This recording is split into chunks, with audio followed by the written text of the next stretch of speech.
Isang malakas na sampal ng katotohanan ang sumalubong kay Teresa. Habang nagpapakasarap si Carlos sa yakap ni Stella, sa loob ng kanilang sariling tahanan, malamig nitong idineklara, "Basura ka na. Umalis ka." Ngunit sa halip na umiyak at magmakaawa, tiningnan sila ni Teresa nang may nakakapasong lamig. Babawiin niya ang lahat, bawat sentimo, bawat luha. Magsisimula na ang pagkasunog ng mga traidor. Handa na ba silang maranasan ang impyernong ginawa nila? Bakit ba ang boring mong kasama? Nakakasakal na, Teresa. Hindi mo ba nararamdaman na bawat oras na kasama kita, para akong nalulunod sa sobrang bagal ng buhay mo? Ang mga salitang iyon ay parang isang malamig na buhos ng tubig sa gitna ng gabi. Napatigil ang kamay ni Teresa sa paghawak sa plansa. Maingat niyang pinapatag ang bawat lukot sa mamahaling barong ni Carlos. Ang barong na binili niya gamit ang sarili niyang ipon para sa kanilang ika-8 anibersaryo ng kasal. Sa loob ng 8 taon, ang bawat himaymay ng buhay ni Carlos ay inalagaan niya ng higit pa sa kanyang sarili. Ang bawat butones na natatanggal, ang bawat paboritong ulam na kailangang mainit bago ito ihain, lahat ay ginawa niya ng may ngiti. Ngunit ang ngiting iyon ay tila unti-unting naglalaho habang nakatitig siya sa likod ng kanyang asawa na abala sa pag-eempake ng maleta. Dahan-dahang lumapit si Teresa. Ang kanyang boses ay nanginginig, ngunit pilit niyang pinapakalma. "Carlos, anibersaryo natin ngayon. Nagluto ako ng paborito mong kare-kare. Akala ko ba, lalabas tayo? Bakit ka nag-aayos ng gamit?" Sa halip na sagutin siya ng lambing, isang mapait na tawa ang kumawala sa bibig ni Carlos. Mabilis nitong hinila ang isang puting papel mula sa bulsa ng kanyang suot na vest at padaskol itong inilapag sa ibabaw ng ironing board. Kasabay ng pagbagsak ng papel ay ang pagkahulog din ng isang maliit na sobreng asul.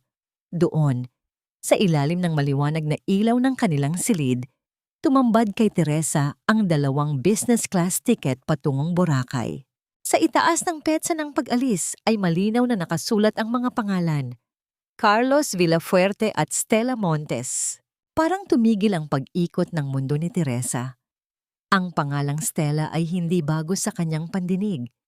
Siya ang sekretarya ni Carlos, ang babaeng madalas niyang ipaghanda ng merienda kapag bumibisita ito sa kanilang bahay para sa trabaho.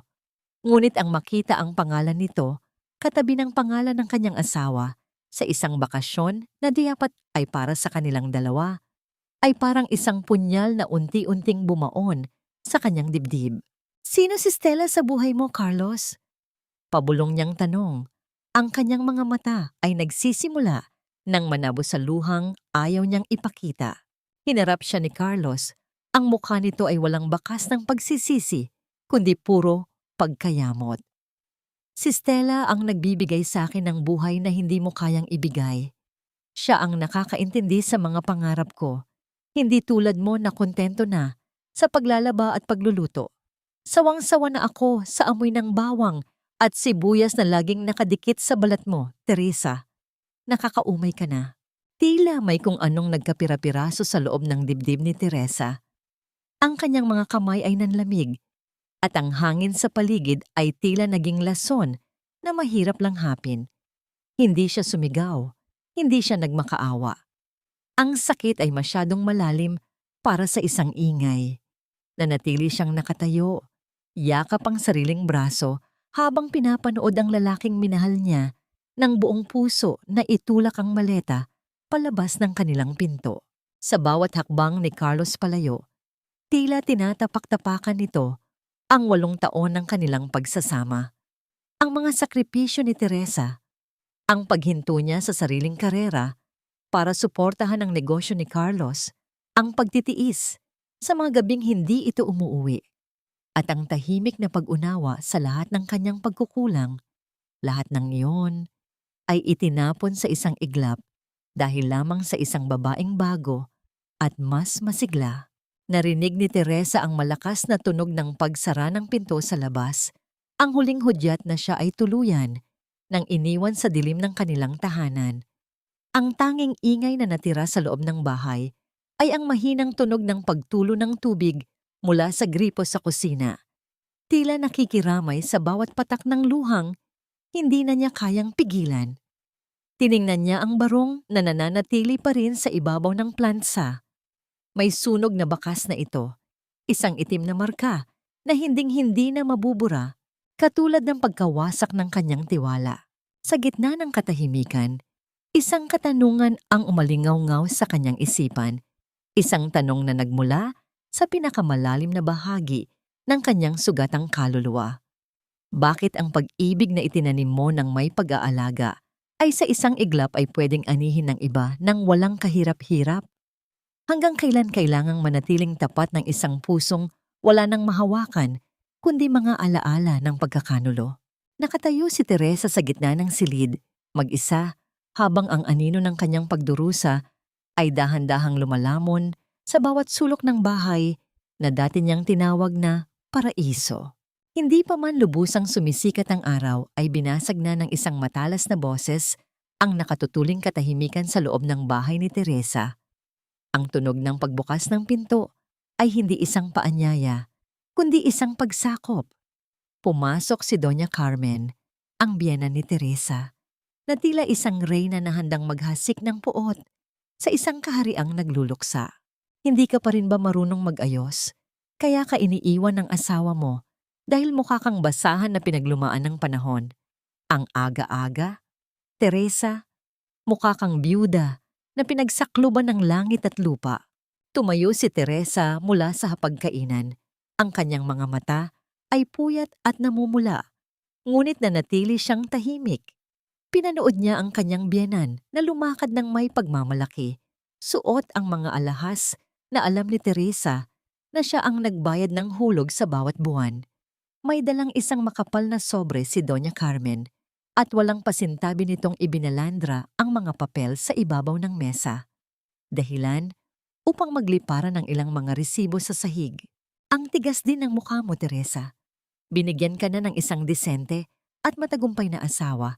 Hindi mo pa maalagaan ng tama. Ngayon, nagrereklamo ang anak ko na masyado ka raw nakakasakal. Tignan mo itong mga bayarin sa kumpanya. Kailangang maayos ito agad. Huwag mong sabihing dahil lang sa pag-alis ni Carlos ay pababayaan mo na ang mga obligasyon mo. Napatingin si Teresa sa mga papel. Mga bayarin ito sa luho ni Carlos, mga mamahaling alak, mga dinner sa mga restaurant na hindi man lang siya naisama, at mga gamit na halatang hindi para sa kanya. Ramdam ni Teresa ang pait na dumarating sa kanyang lalamunan. Ma, alam niyo po ba kung nasaan si Carlos ngayon? Alam niyo po ba nakasama niya si Stella? Isang mapait at mapang-uyam na tawa ang kumawala sa mga labi ni Doña Carmen. Hindi man lang ito nagulat. Sa halip, inayos pa nito ang kanyang buhok nang may pagkainis. At ano naman kung kasama niya si Stella? Matagal na naming alam, Teresa. At sa totoo lang, hindi ko masisi ang anak ko. Si Stella ay anak ng mayamang pamilya, edukada, at alam kung paano dalhin ang sarili sa matataas na lipunan. Hindi katulad mo na laging amoy kusina. Ang pag-amin ng kanyang biyenan ay parang isang lason na mabilis na kumalat sa sistema ni Teresa. Ang pamilyang itinuring niyang sarili, ang mga taong pinagsilbihan niya at binigyan ng kaginhawaan, ay matagal na palang nagtatraydor sa kanya sa likod ng kanyang mga ngiti. Huwag kang gagawa ng eksena, Teresa. Pagpapatuloy ni Doña Carmen, ang boses ay puno ng banta. Isipin mo ang hiya ng pamilya natin sa mga kamag-anak at kapitbahay. Kung gusto mong bumalik si Carlos, matuto kang manahimik. Magtiis ka. Ganyan ang isang mabuting asawa. Hayaan mo muna siyang maglibang. Babalik din yan kapag nagsawa na kay Stella. Pero hanggang sa mangyari yon, siguraduhin mong hindi mapuputol ang perang tinatanggap namin buwan-buwan. Dahan-dahang lumapit si Teresa sa pitsel ng tubig. Ramdam niya ang panginginig ng kanyang mga daliri. Isang panginginig na hindi dahil sa takot, kundi dahil sa isang namumuong bagyo sa kanyang kalooban. Nagbuhos siya ng tubig sa isang baso. Patuloy ang pagbuhos niya kahit puno na ito, hanggang sa umapaw ang tubig at mabasa ang mga resibong ibinato ng kanyang biyenan. Habang ginagawa ito, ang kanyang mga mata ay nakatitig ng diretso kay Doña Carmen, isang malamig at walang emosyong titig na tila ngayon lang nakita ng matanda. Bakit mo hinahayaang umapaw ang tubig? Tignan mo, nababasa ang mga papeles. Sigaw ni Doña Carmen habang mabilis na inilalayo ang kanyang mamahaling bag. Ganyan din po ang nararamdaman ko, ma. Pabulong na sagot ni Teresa. Ang boses ay kasing talas ng isang labaha. Umapaw na po ako. At kapag ang tubig ay umapaw na, wala na itong pinipiling babasain. Padabog na umalis si Doña Carmen, nagbubulong ng mga sumpa at pananakit. Iniwan si Teresa na mag-isa sa gitna ng basang hapag. Tumingin si Teresa sa dingding kung saan nakasabit ang kanilang wedding portrait. Doon, makikita ang isang bersyon ng kanyang sarili na masayahin, puno ng pag-asa at naniniwala sa pangako ng walang hanggan. Lumapit siya sa larawan. Gamit ang kanyang nanginginig na kamay, kinuha niya ang mabigat na frame mula sa pagkakasabit nito. Walang pasintabi niyang binitiwan ang frame. Ang tunog ng pagkabasag ng salamin sa sahig ay tila isang musika sa kanyang pandinig. Isang marahas na hudyat na ang gapos ng pagiging asawang martir ay tuluyan ng napigtas. Ang mga piraso ng salamin ay nagkalat, tila mga kristal na sumasalamin sa kanyang wasak na buhay. Ngunit sa gitna ng mga guho, isang bagong mukha ni Teresa ang unti-unting nabubuo sa refleksyon ng mga basag na kristal. Ang bawat luhang pumatak ay hindi na para sa pagmamakaawa, kundi para sa paglilinis ng kanyang madilim na bukas. Tapos na ang panahon ng paglilingkod sa mga linta. Magsisimula na ang paniningil ng isang babaeng wala nang natira, kundi ang kanyang dignidad. Ang bango, no? Ganyan ang amoy ng tagumpay, Teresa. Amoy ng babaeng alam kung paano pahalagahan ang lalaki, hindi yung amoy pambahay at laging pagod. Ang boses ni Stella ay parang isang matalas na karayom na direktang tumusok sa pandinig ni Teresa. Nakatayo si Teresa sa gitna ng sala ng malawak at marangyang condominium unit, isang property na siya ang lihim na nagbayad ng down payment bilang regalo sana sa kaarawan ni Carlos noong nakaraang taon. Ngunit ngayon, ang amoy ng matamis at masangsang na pabango ni Stella ang namamayani sa bawat sulok ng silid, tila nilalaso ng bawat alaala ng kanyang pagsisikap. Dahan-dahang lumingon si Teresa. Doon nakita niya si Stella na nakasandal sa hamba ng pinto ng master bedroom, suot ang isang kulay asul na silk na bathrobe. Bahagyang kumitig ang puso ni Teresa nang makilala ang saplot na yon. Iyon ang huling regalong binili niya para kay Carlos na hindi pa nito na isusuot sa harap niya. Ang makitang suot iyon ng ibang babae na ang balat ay dumidikit sa telang pinili niya ng may pagmamahal ay isang uri ng pambabastos na hindi kayang ilarawan ng kahit anong salita. Narito ako para ibigay ang mga dokumento sa kumpanya na pinapakuha ni Carlos. Malamig na pahayag ni Teresa. Pilit na pinatitigas ang kanyang boses kahit na ang kanyang mga tuhod ay tila malapit ng bumigay. Iwan mo na lang dyan sa mesa, Teresa, at pakisara na rin ang pinto paglabas mo, ha? Natutulog pa kasi si Carlos. Napagod yata sa pag-aayos ng mga plano namin para sa bakasyon sa Boracay, sabi ni Stella habang pinaglalaruan ng isang kumikinang na singsing sa kanyang daliri. Isang singsing na alam ni Teresa na binili gamit ang kanilang joint account na hindi pa niya naipapasara. Eksakto namang lumabas si Carlos mula sa silid, nakasuot lamang ng pang-ibabang pantulog. Nang makita niya si Teresa, sa halip na pagkahiya ay galit ang rumihesto sa kanyang mukha. Anong ginagawa mo rito? Sabi ko sa opisina mo ipadala. Hindi rito sa bahay namin ni Stella. Huwag mo kaming gagambalain sa sarili naming pamamahinga. Bahay niyo! Halos hindi makapaniwalang naibulalas ni Teresa. Carlos, nakalimutan mo na ba kung kaninong pangalanan ang nakasulat sa titulo ng unit na ito? Nakalimutan mo na rin ba kung kaninong pera ang pambayad sa kuryenteng ginagamit niyo para magpalamig? Mabilis na lumapit si Carlos at hinawakan ng mahigpit ang braso ni Teresa. Itinataboy ito patungo sa pintuan. "Huwag mong isumbat sa akin ang pera, Teresa. Ang pera, kayang kitain. Pero ang katahimikan at ligaya na binibigay ni Stella, hindi mo kailanman kayang tapatan. Umalis ka na, bago ko pa makalimutan na naging asawa kita." Ang marahas na pagtulak ni Carlos ay naging hudyat ng pagtatapos ng huling hibla ng pagtitimpi ni Teresa. Habang naglalakad siya patungo sa elevator, ang bawat hakbang niya ay tila may kasamang bigat ng 8 taon ng panlilinlang. Pumasok siya sa loob ng elevator at ang mahinang ugong ng pagsasara ng pinto nito ay naging tanging kasama niya sa kanyang pag-iisa. Tumingin si Teresa sa malaking salamin sa loob ng elevator. Nakita niya ang isang babaeng maputla. Ang mga mata ay may bakas ng puyat at ang buhok ay bahagyang gulo mula sa pakikipagtalo. Ngunit sa halip na maiyak, kinuha niya ang kanyang lipstick mula sa bag, isang matapang at matingkad na pula. Maingat niyang pinahiran ang kanyang mga labi, tila naglalagay ng baluti para sa isang digmaan. Nang bumukas ang pinto ng elevator sa ground floor, hindi na ang talunang asawa ang lumabas, kundi isang babaeng may matatag na hangarin. Inilabas niya ang kanyang cellphone at hinanap ang isang numero na matagal na niyang itinatago para sa sandaling ito. "Attorney Fernandez, kailangan ko ang tulong mo," sabi niya sa kabilang linya. Ang kanyang boses ay hindi na nanginginig. "Oras na para bawiin ang lahat ng sa akin. Simulan na natin ang proseso para sa pagbawi ng property at ang pag-freeze ng lahat ng account.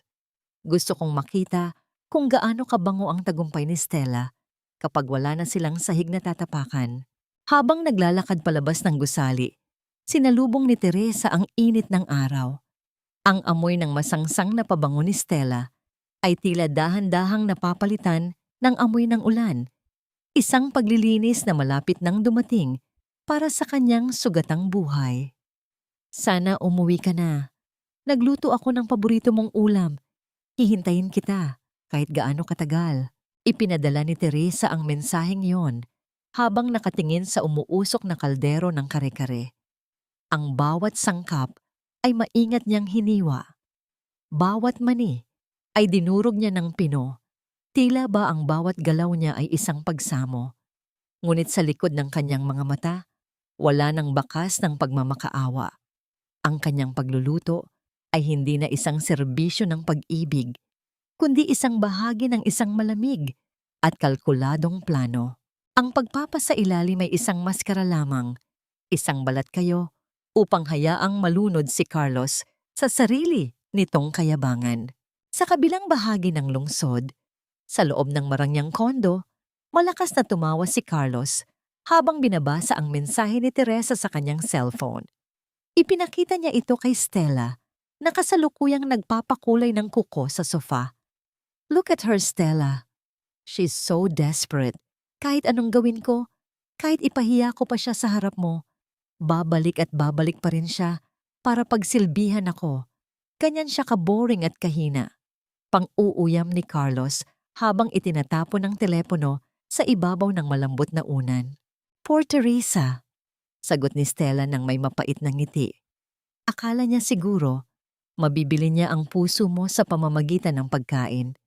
Hindi niya alam na habang abala siya sa kusina, we are planning our future using her hard-earned money. "Go ahead, Carlos. Replyan mo. Sabihin mo baka dumaan ka lang para kumuha ng pera."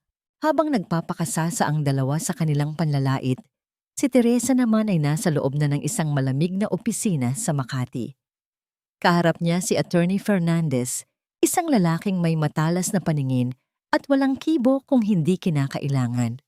Ang tunog ng aircon sa loob ng silid ay tila nagpapatindi sa tensyon ng sandaling iyon. Nakahanda na ang lahat ng papeles, Teresa, panimula ng abogado, habang inilalapag ang isang makapal na folder. "Sinimulan na nating busisihin ang bawat galaw ng pondo sa kumpanya. At tama ang hinala mo, hindi lang luho ang pinaglalaanan ni Carlos ng pera. May malaking halaga siyang inilipat sa isang account sa probinsya, isang account na nakapangalan sa mga magulang ni Stella Montes. Naramdaman ni Teresa ang biglang paglamig ng kanyang mga kamay. Ang pera na pinagpuyatan niya, ang perang galing sa sarili niyang mga investment bago pa sila ikasal, ay ginagamit ni Carlos para magmukhang bayani sa harap ng pamilya ng kanyang kabit. Binabayaran ni Carlos ang utang na loob ng pamilya ni Stella gamit ang dugo at pawis ni Teresa. Gusto niyang maging tagapagligtas nila gamit ang pera ko. Pabulong na sabi ni Teresa. Ang kanyang boses ay puno ng puot na pilit niyang ikinukubli. Habang ako ang ginagawa niyang masama at boring na asawa, siya naman ang nagpapakitang tao sa pamilya ng babaeng yan. Hindi lang yon, dagdag ni Attorney Fernandez. Dahil sa mga pinirmahan mong dokumento noon na nagbibigay sa kanya ng access, legal niyang nagagawa ang mga transaksyong ito. Ngunit, dahil ang main capital ay napatunayan nating galing sa mana mo, maaari nating bawiin ang lahat. Pero kailangan nating gawin ito ng dahan-dahan. Kailangan niyang maniwala na kontrolado pa rin niya ang lahat. Tumango si Teresa. Isang matalim na ngiti ang sumilay sa kanyang mga labi. Dahan-dahan niyang kinuha ang ballpen sa ibabaw ng mesa. Ang tunog ng pagpirma niya sa bawat pahina ay tila isang hatol ng kamatayan para sa karangyaan ni Carlos. Sa bawat kurit ng tinta, unti-unti niyang binabawi ang bawat hibla ng kapangyarihang ipinahiram niya sa kanyang asawa. Bumalik si Teresa sa bahay at nadatna ng kare-kare na malamig na sa ibabaw ng mesa. Hindi dumating si Carlos. Sa halip, isang maikling text ang natanggap niya. Nakuha ko na ang allowance ni Mama mula sa account. Huwag mo na akong hintayin. May business meeting kami ni Stella. At pakideposit na lang yung extra kailangan ng pamilya ni Stella para sa farm nila. Hindi sumagot si Teresa. Nilapitan niya ang kare-kare at diretsong itapon ang lahat ng yon sa basurahan. Walang panghihinayang, walang luha. Isinara niya ang ilaw sa kusina at iniwan ang buong bahay sa dilim. Sa ilalim ng liwanag ng buwan na tumatagos sa bintana, kinuha ni Teresa ang isang pulang folder mula sa kanyang bag. Ang folder na naglalaman ng mga ebidensya ng lahat ng pagnanakaw ni Carlos sa kanyang sariling asawa. Kapag pinirmahan mo ito, mawawala ang lahat sa kanya sa loob ng 3 buwan. Naalala niyang sabi ng abogado. Hinawakan ni Teresa ang folder ng mahigpit. Alam niya, sa bawat araw na nagpapanggap siyang nasasaktan at nagmamakaawa, lalong humihigpit ang lubid sa leeg ni Carlos. Ang bawat pagtawa ni Stella at bawat pangiinsulto ni Carlos ay idinaragdag niya sa listahan ng mga utang na dapat nilang bayaran ng may interes. Tahimik ang bawat sulok ng bangko, ang tanging maririnig ay ang mahinang paggalaw ng mga papel at ang maingat na hakbang ng mga empleyado sa ibabaw ng makintab na sahig. Nakaupo si Teresa sa tapat ng bank manager. Ang kanyang likod ay tuwid at ang kanyang mga mata ay walang mababakas na pag-aalinlangan. Sa harap niya ay ang mga dokumentong nagsisilbing hininga ng kumpanya ni Carlos, ang mga corporate loans na tanging ang pirma at ari-arian ni Teresa ang nagbibigay ng garantiya. Sigurado ka na ba rito, Mrs. Villafuerte? Kapag inalis natin ang iyong pangalan bilang garantor, automatikong bababa ang credit limit ng kumpanya at maaaring bawiin ng bangko ang ilang mga preferensya. Tanong ng manager. Ang boses ay puno ng pag-aalala. Sigurado ako. Seryosong sagot ni Teresa habang hinahawakan ang mamahaling ballpen. Ang bawat kurit ng tinta sa papel ay tila tunog ng isang gunting na pumuputol sa isang manipis na sinulid. Isang sinulid na matagal nang nagdurugtong sa kanyang kabuhayan at sa kawalang hiyaan ng kanyang asawa. Gusto ko ring bawasan ang limit ng lahat ng secondary cards na nakakabit sa main account ko. Ngayon din, habang nangyayari ito, sa isang malaking car showroom sa kabilang panig ng lungsod, abala si Carlos sa pagpili ng kulay para sa isang bagong sports car. Kasama niya si Stella na tila isang linta na nakakapit sa kanyang braso. Ang mga mata ay kumikinang sa bawat kislap ng mga sasakyan. Babe, I think the red one suits me better. Mas lalong titingkad ang balat ko rito kapag ipinang-drive natin papuntang Boracay. Malamig na sabi ni Stella habang hinahaplos ang makinis na pintura ng sasakyan. Sige, kung anong gusto mo, yun ang kukunin natin. Wala tayong problema sa budget, alam mo yan? Mayabang na sagot ni Carlos. Humarap siya sa sales agent at inilabas ang kanyang black credit card nang may malapad na ngiti. I'll pay the down payment now. Full options, ha? Kinuha ng agent ang card at isinalpak ito sa machine. Naghintay sila ng ilang segundo. Isang maliit na pulang ilaw ang lumitaw sa terminal at ang tanging lumabas sa screen ay ang mga salitang nagpabura sa ngiti ni Carlos. Transaction declined. I'm sorry sir, mukhang may problema ang card nyo. Baka po lumampas na sa limit, magalang na sabi ng agent. Anong declined? Check it again. Baka sira yung machine nyo. Maraming laman ang account na yan. Hindi pwedeng ma-decline yan. Pasigaw na sabi ni Carlos, ramdam ang hiya, habang nakatingin ang ibang mga customers sa loob ng showroom. Nakita niya ang bahagyang pagtaas ng kilay ni Stella, isang reaksyong hindi niya nagustuhan. Muling sinubukan ang card, ngunit ang resulta ay pareho pa rin. Sa huli, napilitan si Carlos na gamitin ang kanyang personal na account na tanging maliit na halaga lamang ang laman para lamang hindi tuluyang mapahiya sa harap ni Stella. Samantala, si Teresa ay nakaupo sa isang tahimik na kafe sa tapat ng bangko. Dahan-dahan niyang iniinom ang kanyang mainit na kape, dinaramdam ang bawat patak nito sa kanyang lalamunan. Napansin niya ang isang maliit na ibon sa labas ng bintana na malayang lumilipad mula sa isang sanga patungo sa isa pa. Sa loob ng 8 taon, nakalimutan na niya ang pakiramdam ng ganitong uri ng kalayaan. Ang hindi kailangang mag-alala kung sapat ba ang ibinibigay niya o kung sapat ba siya para sa ibang tao. Nabalik lamang ang diwa ni Teresa nang tumunog ang kanyang cellphone, isang notification mula sa bangko. Temporary credit block initiated. Isang matalim na ngiti ang sumilay sa kanyang mga labi. Ang unang nait na KO ay nagtagumpay, ngunit hindi pa doon nagtatapos ang lahat. Bumalik si Carlos sa opisina nang mausok ang ulo. Agad niyang ipinatawag ang kanyang accountant. Bakit na-decline ang card ko? Anong nangyayari sa pondo ng kumpanya? Bakit parang biglang natuyo ang dumadaloy na pera? Ang accountant, na halatang balisa, ay hindi makatingin ng diretso sa kanya. Sir, tumawag po ang bangko kanina. Binawi po ni Ma'am Teresa ang kanyang garantiya. Dahil doon, kinuwestiyon ng credit department ang ating solvency. At sir, may mas malaking problema pa po. Anong problema?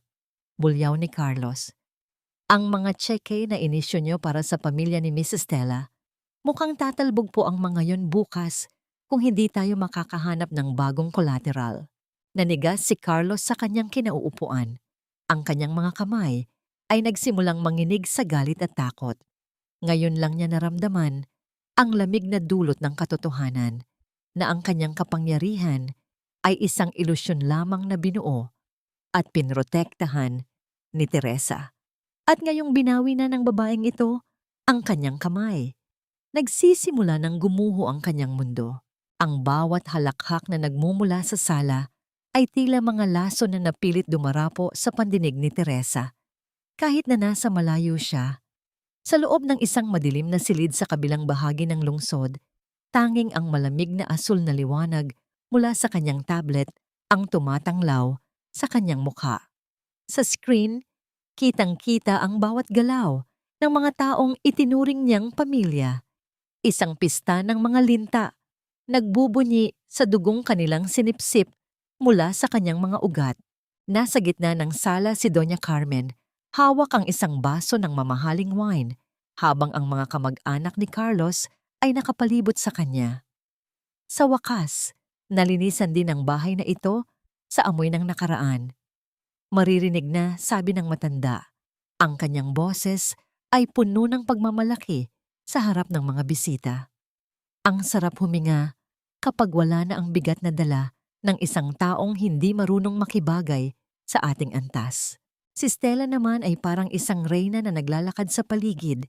Hinahaplos ang mga mamahaling kagamitan na si Teresa ang pumili at nagbayad. Nakita ni Teresa sa kamera kung paano lumapit si Stella sa isang maliit na cabinet sa sulok. Binuksan ito ng babae at inilabas ang isang maliit na kahon na gawa sa velvet. Sa loob niyon ay ang mga tuyong bulaklak mula sa wedding bouquet ni Teresa, isang alaala ng araw na akala niya ay simula ng kanyang langit.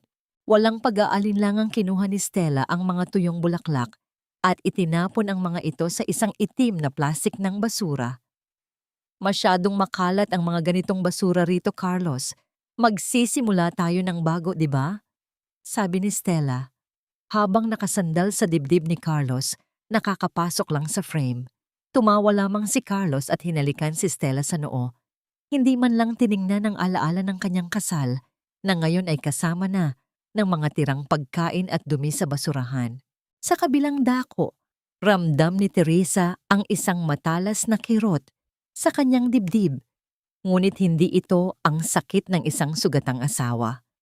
Ito ang sakit ng isang taong nagising sa isang mahabang panaginip. Dahan-dahan niyang inilapit ang kanyang daliri sa screen ng tablet. Doon, isang dokumento ang naghihintay ng kanyang huling kumpirmasyon, ang digital signature para sa pagbebenta ng condominium unit na yon. Salamat sa paglaya, pabulong na sabi ni Teresa. Ang kanyang boses ay kasing lamig ng hanging nanggagaling sa aircon.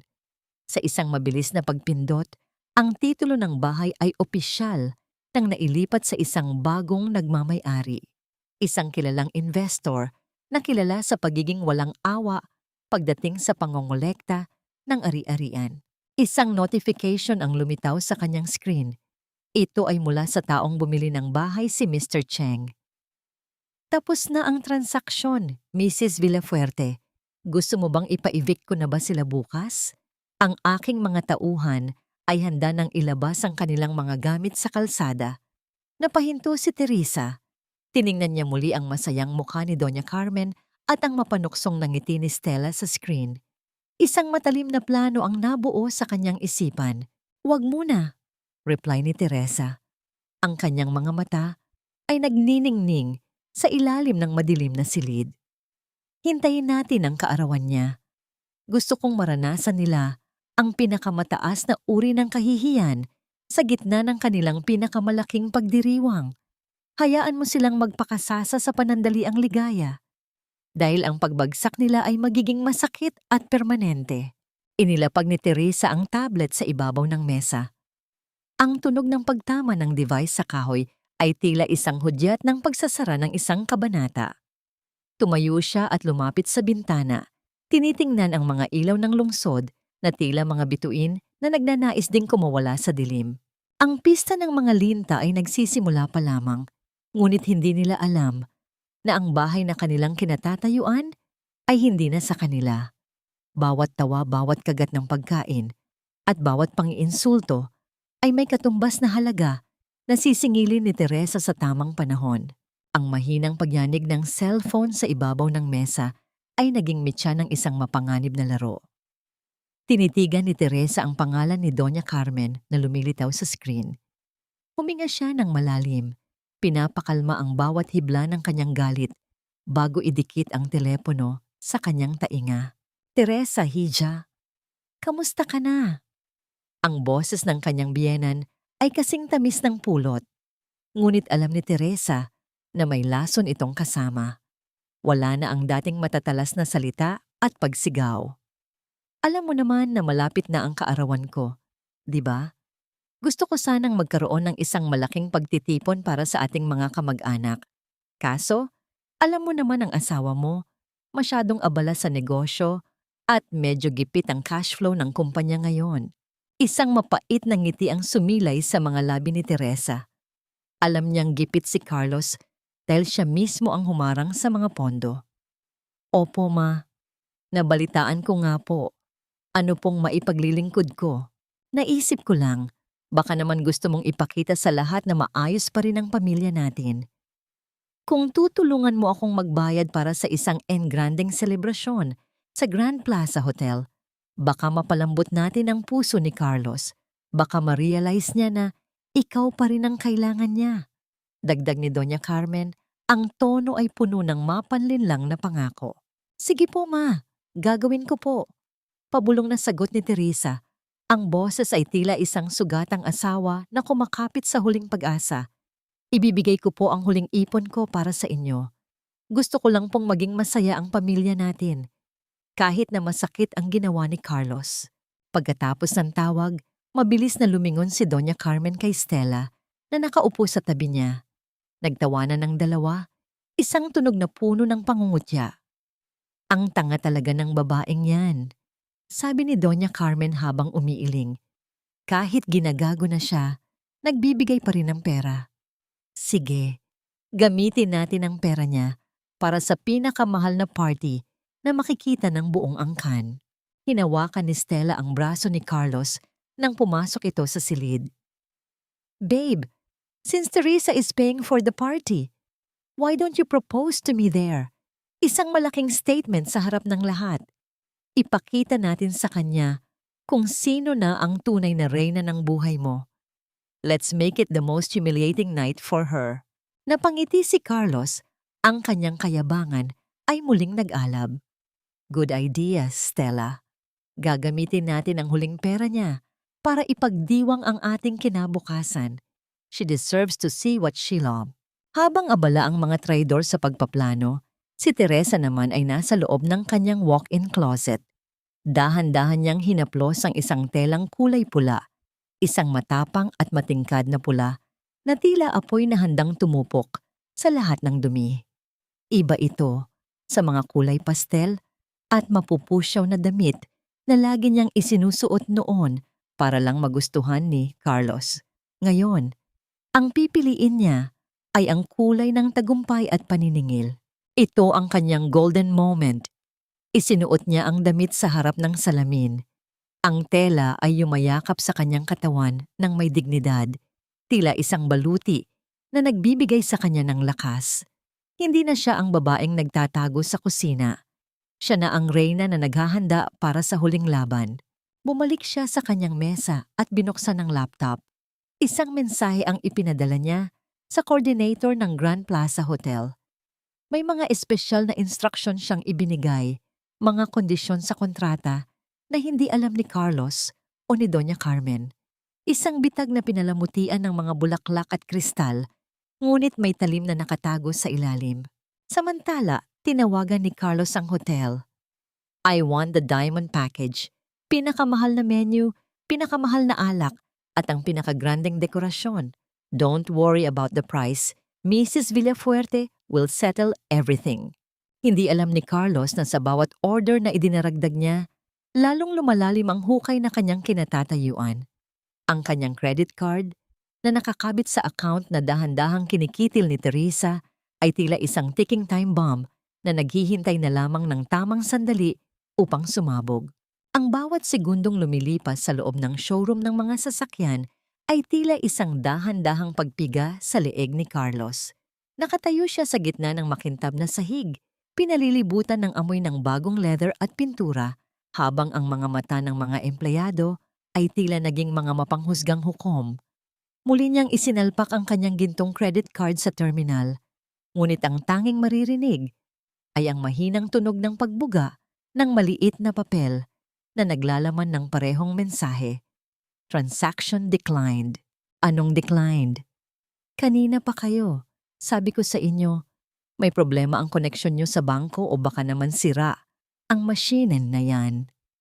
Pasigaw na, sabi ni Carlos. Ang kanyang mukha ay kasing pula na ng sports car na pinili ni Stella. Ang pawis sa kanyang noo ay nagsimulang tumulo, hindi dahil sa init, kundi dahil sa matinding kahihiyan na nararamdaman niya sa harap ng kanyang kabit. Si Stella, na kanina pa excited na hawakan ang manibela, ay unti-unting lumayo. Ang kanyang mga krus na braso at ang bahagyang pag-irap ng kanyang mga mata ay sapat na upang malaman ni Carlos na ang pasensya nito ay nauubos na. Carlos, Sabi mo, settled na ang lahat. Nakakahiya. Pinagtitinginan na tayo ng mga tao rito. Kung wala kang pambayad, sana hindi mo na ako dinala rito para magmukhang tanga. Wait, Stella. Babe, tumawag lang ako sa bangko. May error lang siguro. Pilit na paglalambing ni Carlos, ngunit mabilis siyang tinalikuran ng babae at lumabas ng showroom nang hindi man lang siya nililingon. Sa bawat hakbang ni Stella, ramdam ni Carlos ang pagguho ng kanyang imahe bilang isang matagumpay na lalaki.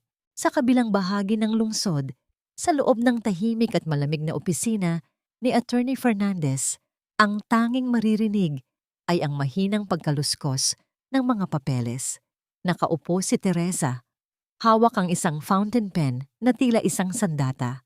Maingat niyang idinikit ang dulo ng panulat sa huling pahina ng Deed of Absolute Sale.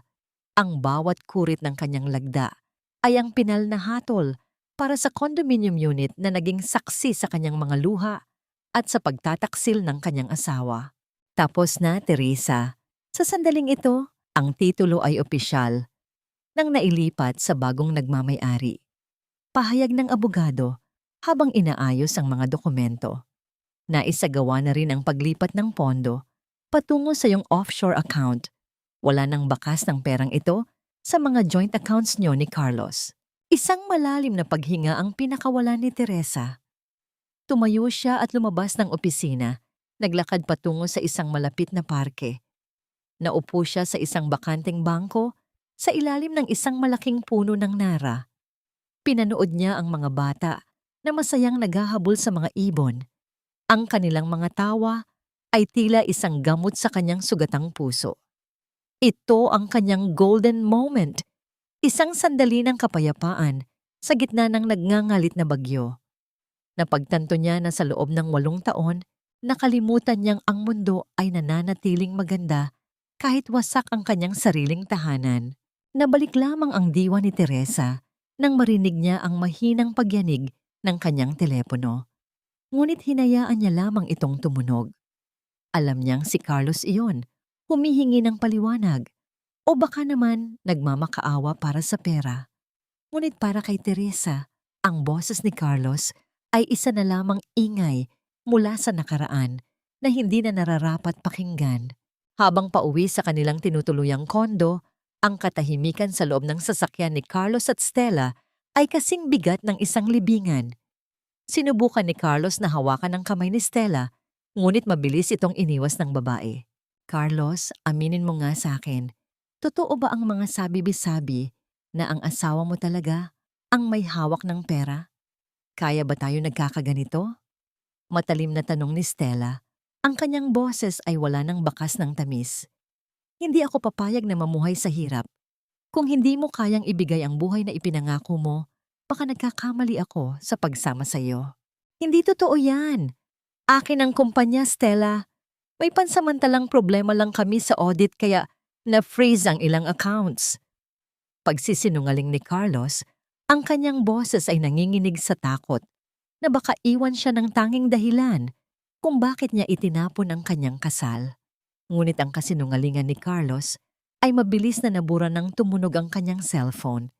Ito ang kanyang accountant at ang boses nito sa kabilang linya ay puno ng kaba at desperasyon. Sir, kailangan niyo pong pumunta rito sa opisina ngayon din. Ang main account natin? Ang account kung saan nanggagaling ang pampasahod at pambayad sa mga suppliers. Wala na pong laman. Ini-withdraw lahat kahapon sa pamamagitan ng isang court order at closure ng guarantor agreement. Sir, bankrupt na tayo. Nanigas ang buong katawan ni Carlos. Ang manibela sa kanyang kamay ay tila naging kasing lamig ng yelo. Tumingin siya kay Stella na ngayon ay abala na sa pag-scroll sa kanyang telepono. Tila naghahanap na ng susunod na sasandalan. Ang lahat ng kanyang ipinagmalaki, ang lahat ng kanyang itinayo sa ibabaw ng sakripisyo ni Teresa ay tuluyan ng gumuho sa ilalim ng kanyang mga paa. Sa loob ng isang madilim at mausok na opisina sa gilid ng Binondo, ramdam ni Carlos ang bawat tibok ng kanyang puso na tila isang tambol na nagbababadya ng panganib. Ang hangin ay mabigat, amoy luma, at amoy ng mga desisyong ginawa sa ilalim ng kawalan ng pag-asa. Nakaupo siya sa tapat ng isang lalaking may malalalim na mata at mga daliring puno ng gintong singsing. Si Mr. Go, isang kilalang nagpapahiram ng pera na may interes na kasing talas ng patalim. Kailangan ko ng 5 milyong piso. Ngayon din, babayaran ko rin sa susunod na buwan kapag pumasok na ang mga bagong kontrata ng kumpanya ko. Nanginginig ang boses ni Carlos habang pilit na pinapanatili ang kanyang dignidad. Ang katotohanan ay wala ng kontratang darating at ang kanyang kumpanya ay tila isang barkong mabilis na lumulubog. Ngunit sa kanyang isipan, ang kailangan niya lang ay mapanatili ang ilusyon ng yaman sa harap ni Stella at ng kanyang ina. 5 milyon. Malaking halaga yan, Mr. Villafuerte. At alam nating pareho na ang credit line mo sa mga bangko ay putol na. Malamig na sagot ni Mr. Go habang hinihipan ang usok mula sa kanyang sigarilyo. Sige, ibibigay ko sa iyo ang pera. Pero tandaan mo, kapag hindi ka nakabayad sa tamang oras, hindi lang ari-arian ang kukunin ko sa iyo. Sisiguraduhin kong pati ang pangalan mo ay mabubura sa lungsod na ito. Kinuha ni Carlos ang tseke nang may nanginginig na kamay. Sa halip na gamitin ang pera para isalba ang kumpanya, ang unang ginawa niya ay dumiretso sa isang mamahaling jewelry store sa loob ng isang mall. Binili niya ang pinakamalaking diamond ring na nakita niya. Sa kanyang baluktot na luhika, kung maibibigay niya ang singsing na ito kay Stella sa gabi ng kaarawan ng kanyang ina, mananatili itong tapat sa kanya at hindi siya iiwan. Samantala, sa kanilang lumang subdivision, abala si Doña Carmen sa pakikipag-usap sa kanilang mga kapitbahay sa tapat ng kanilang gate. Alam niyo ba, itong si Stella, napakayaman talaga. Anak ng asyendero sa probinsya. Hindi tulad nung dati kong manugang na walang ibang alam, kundi magmukhang katulong. Pagmamalaki ng matanda, habang iwinawagayway ang isang bagong handbag na binili ni Carlos gamit ang inutang na pera. Sa birthday ko, doon niyo makikita ang tunay na marangyang buhay. Lahat kayo ay imbitado para makita kung gaano kalayo ang narating ng anak ko. Habang nagpapakasasa sa kayabangan ang kanyang mga kaaway, si Teresa naman ay nasa loob ng isang mataas na gusali sa Bonifacio Global City. Nakatayo siya sa tapat ng isang malaking bintana. Tinitingnan ang paglubog ng araw na nagbibigay ng kulay kahel at lila sa kalangitan. Sa kanyang kamay ay hawak niya ang isang puting sobre, isang summons mula sa korte para sa mediation ng kanilang paghihiwalay ni Carlos. Dahan-dahan niyang binuksan ng sobre, binasa ang mga legal na salita at pagkatapos ay maingat itong itinabi sa loob ng kanyang bag. Walang galit, walang luha. Ang kanyang mukha ay kasing payapa ng dagat bago ang isang malaking daluyong. Kinuha niya ang kanyang telepono at nakita ang isang bagong mensahe mula kay Carlos. Huwag ka nang umasa na babalik pa ako, Teresa. Sa birthday ni Mama, opisyal ko nang ihahayag ang engagement namin ni Stella. Doon mo makikita kung anong klaseng babae ang nararapat sa isang katulad ko. Huwag mo nang tangkaing pumunta o manggulo dahil hindi ka nakabilang sa antas namin. Isang mahinang tawa ang kumawala sa mga labi ni Teresa. Isang tawa na puno ng pait, ngunit may kasamang kalayaan. Antas! Bulong niya sa sarili. Carlos, hindi mo pa rin alam na ang pedestal na kinatatayuan mo ay gawa lamang sa buhangin na unti-unti ko nang hinihila. Hinarap ni Teresa ang kanyang sarili sa salamin.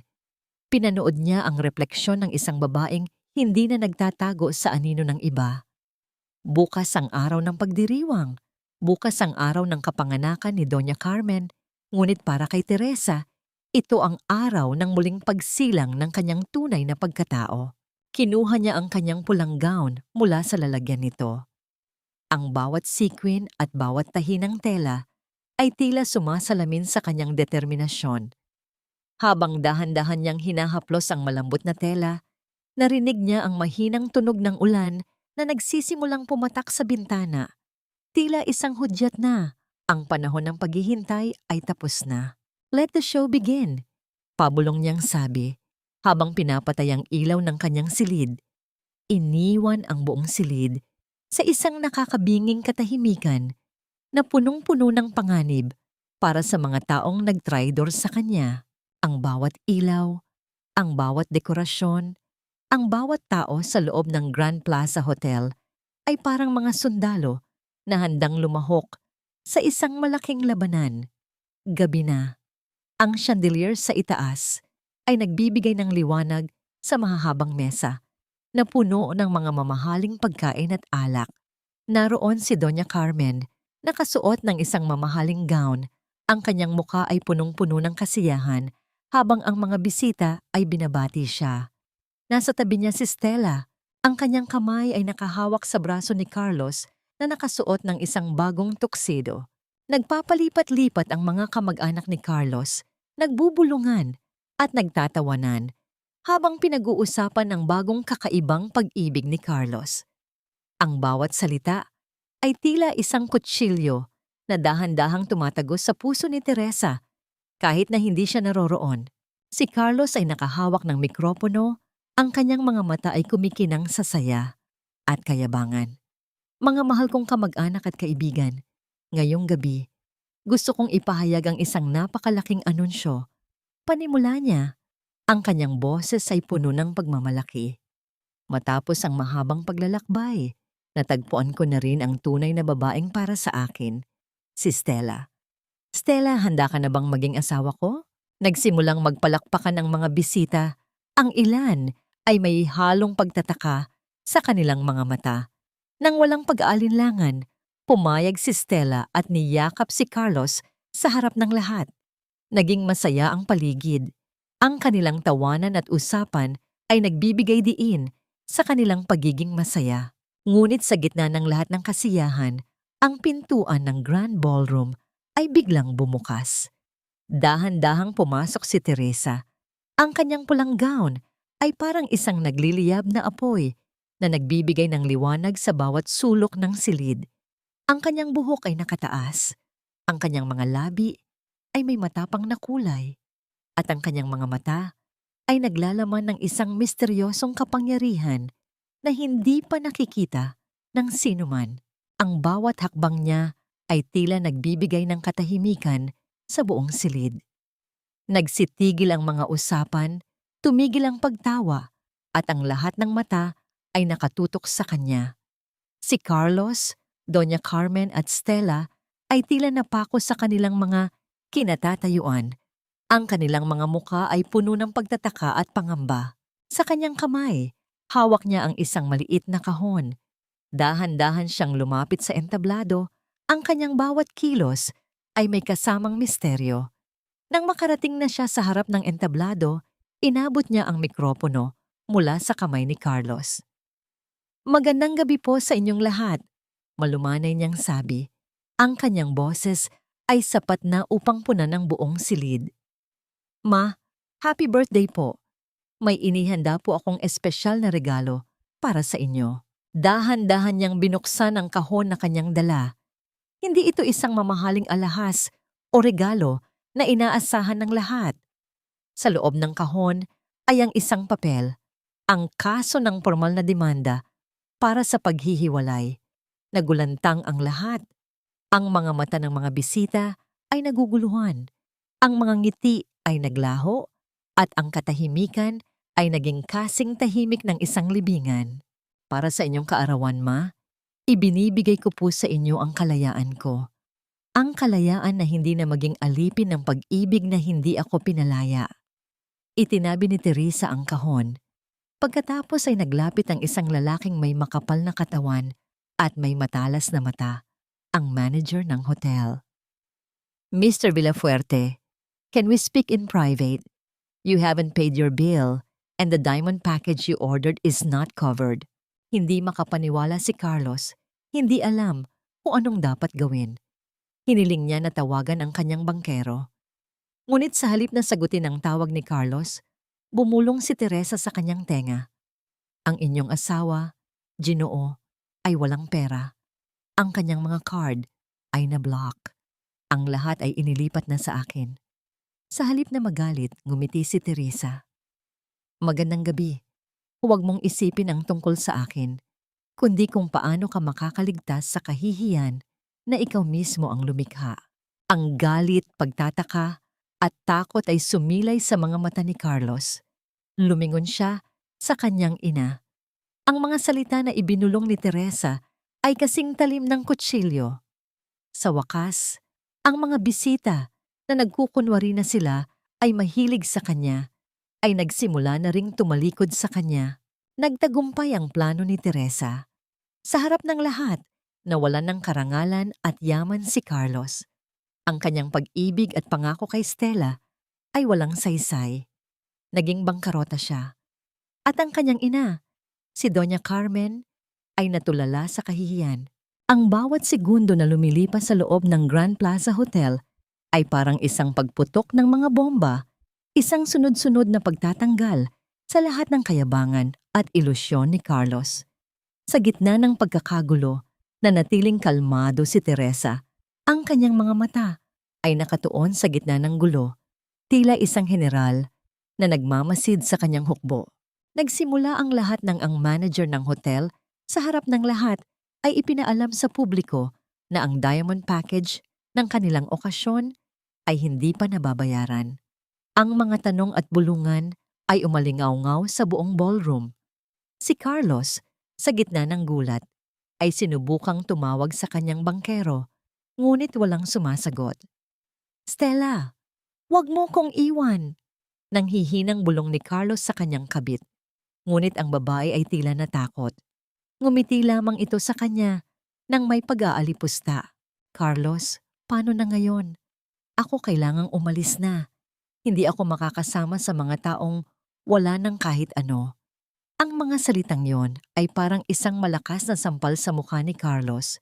Hindi pa man siya nakakabangon mula sa kahihiyang ipinataw sa kanya ni Teresa. Biglang nag-iwan sa kanya ang babaeng kanyang pinagpilitang mahalin. Bigla, ang manager ng hotel ay bumalik. Kasama ang mga pulis na may hawak na mga order na nagsasaad na ang mga sasakyan ni Carlos ay kailangang i-repossess dahil sa mga utang niya. Ginoo, kailangan na po naming kunin ang mga sasakyan mo.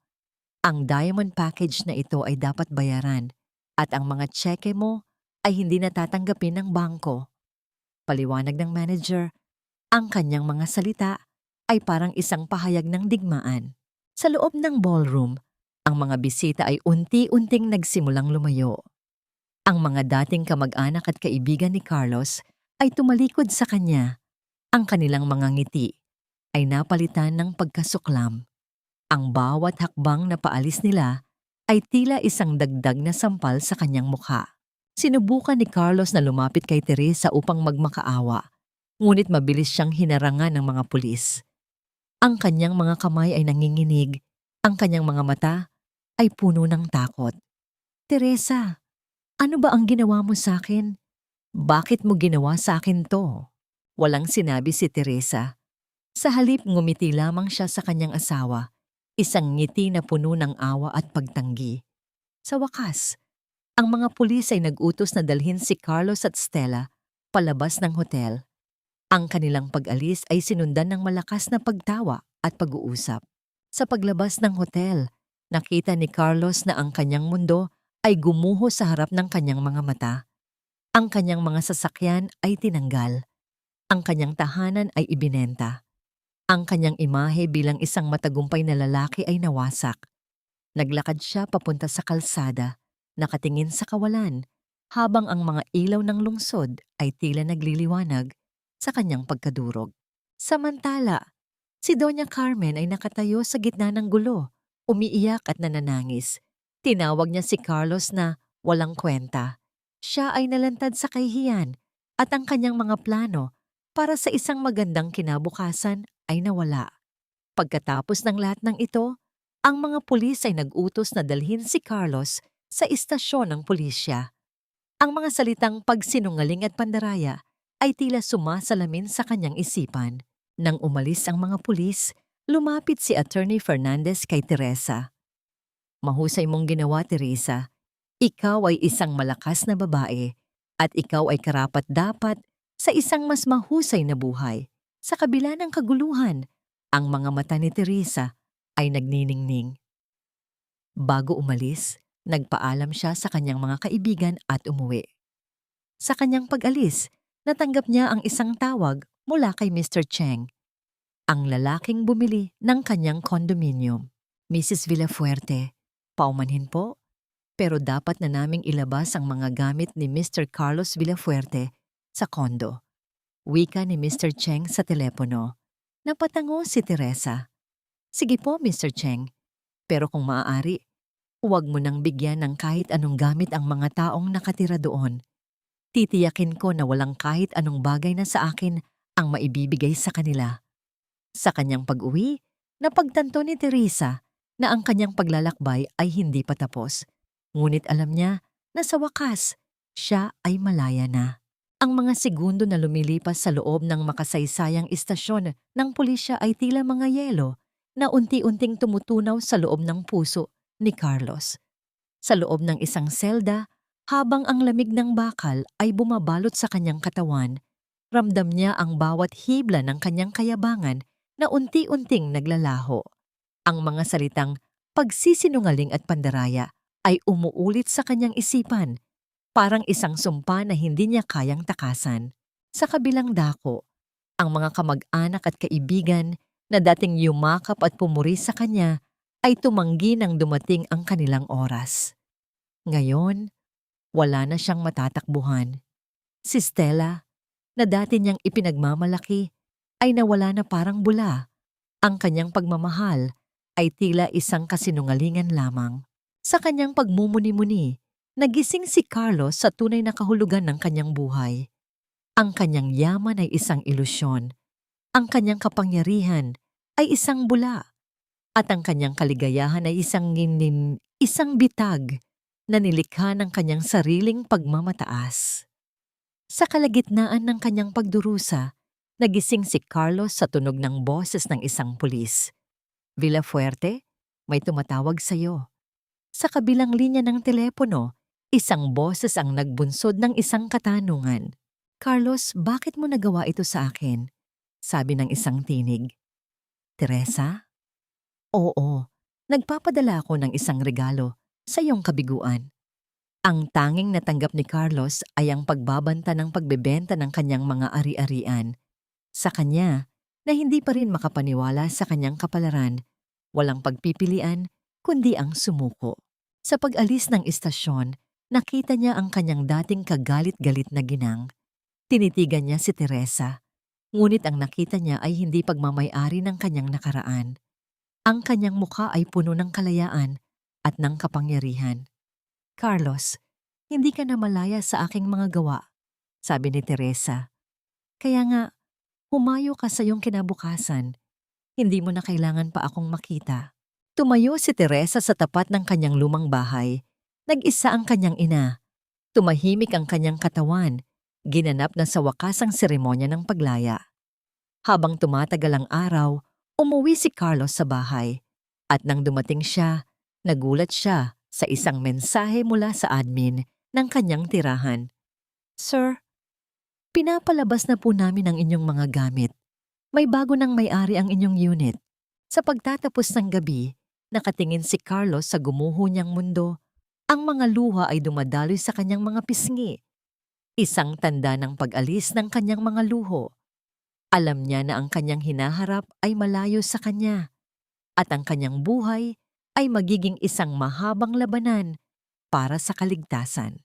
Ang bawat hakbang na tinahak ni Carlos sa maputik na daan ay tila isang paglalakbay patungo sa kahihiyan.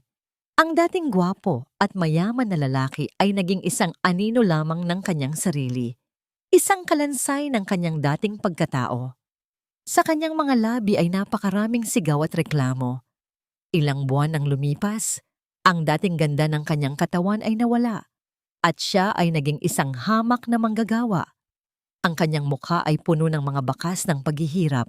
Ang kanyang mga mata ay walang sigla. Sa isang madilim na bahagi ng lungsod, nagkaroon ng hindi inaasahang pagtatagpo. Nakausap ni Carlos si Stella, Ang babaeng dating nangako ng pag-ibig sa isang murang kainan. Ang babae na nakasuot ng mamahaling damit ay tila hindi nakakikilala sa kanya. Ikaw, anong ginagawa mo rito? Mapanlait na tanong ni Stella. Ang kanyang mga mata ay puno ng pagkasuklam. Hindi mo ba alam na ako ay mayroong kinabukasan habang ikaw ay nabubulok sa kawalan? Ang mga salitang iyon ay tila mga matutulis na karayom na tumusok sa puso ni Carlos.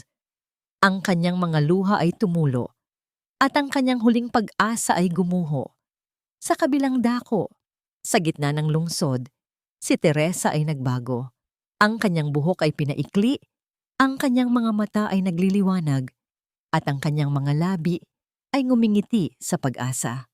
Binuksan niya ang isang bagong tanggapan ng kanyang kumpanya, isang pagtatagumpay ng kanyang sarili at ng mga pangarap niya. Huwag kang matakot, Teresa. Malakas ka, sabi niya sa kanyang sarili. Ang kanyang boses ay puno ng lakas ng loob. Sa isang tahimik na hapon, nagkita muli sina Teresa at Carlos. Naglakad si Carlos patungo sa kanyang opisina at pinilit niyang makipag-usap. Teresa, alam kong nasaktan kita, pero pinagsisisihan ko lahat ng nagawa ko. Patawarin mo ako, pakikiusap ko. Nanghihina niyang sabi. Bigyan mo ako ng ikalawang pagkakataon. Ngunit hindi sumagot si Teresa. Sa halip, dahan-dahan niyang inilabas ang isang tasa ng kape. Dinala niya ito kay Carlos. Carlos, hindi ko kayang magbigay ng ikalawang pagkakataon. Ngunit narito ang kape. Huwag mong isipin ang pag-ibig. Tandaan mo, kahit ano pang mangyari sa iyo, wala kang sinuman na mananatili sa tabi mo. Kaya gumising ka na. Sa gitna ng pag-iyak, binigyan ni Teresa ng isang huling awa si Carlos. Huwag mo nang sayangin ang iyong oras. Maglakad ka na sa iyong landas. Minsan, bago pa man umalis si Carlos, siya ay kinamayan ng 2 pulis at iniwan sa gitna ng daan. Sa pagtatapos ng lahat, ang mga ilaw ng kalye ay nagbigay liwanag sa madilim na kalangitan na nagpapakita ng mga ilaw ng kalayaan at ng kinabukasan. Sa kanyang paglakad, nakita ni Teresa ang mga ilaw at naramdaman niya na ang kanyang paglalakbay ay hindi pa tapos. Ang bawat kulay ng paglubog ng araw ay tila mga bituin na nagbibigay liwanag sa kalangitan ng isang bagong umaga. Sa loob ng isang tahimik at modernong bahay, nakaupo si Teresa sa isang upuan sa hardin. Ang kanyang mukha ay nakatingin sa langit. Ang kanyang mga mata ay puno ng kapayapaan. Ang kanyang puso ay tila umaawit ng isang awitin ng kalayaan. Sa kanyang kamay, hawak niya ang isang dokumento. Sa wakas, natanggap niya ang huling pirma sa kanilang kasunduan ng paghihiwalay. Ang kasal nila ni Carlos ay tuluyang natapos. Ang kanyang mga luha, ang kanyang paghihirap, ang kanyang pagsasakripisyo, lahat ng iyon ay natapos na. Ngayon, malaya na siya. Sa kanyang tabi, ang kanyang abogado, si Attorney Fernandez, ay nakatayo. Ang kanyang mga mata ay puno ng respeto. Teresa, saludo ako sa iyo. Hindi lahat ng babae ay may lakas na katulad mo. Ikaw ay isang inspirasyon. Salamat, Attorney Fernandez, sagot ni Teresa habang nangumingiti. Ang pag-ibig ay hindi laging tungkol sa pagsasakripisyo.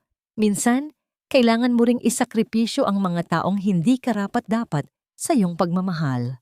Pagkatapos ng kanilang pag-uusap, inihanda ni Teresa ang kanyang sarili para sa isang bagong yugto ng kanyang buhay. Sa wakas, natutunan niyang mahalin ang sarili. Naglakbay siya sa iba't ibang bansa, nag-aral, at sinundan ang kanyang mga pangarap. Hindi na siya kailangang maghintay sa pag-ibig. Nagawa niyang maging kumpleto sa kanyang sarili. Sa huling bahagi ng araw, bumalik si Teresa sa kanyang tahanan. Hinawakan niya ang isang maliit na kahon. Sa loob niyon ay isang binhing rosas, ang simbolo ng kanyang panibagong pag-asa.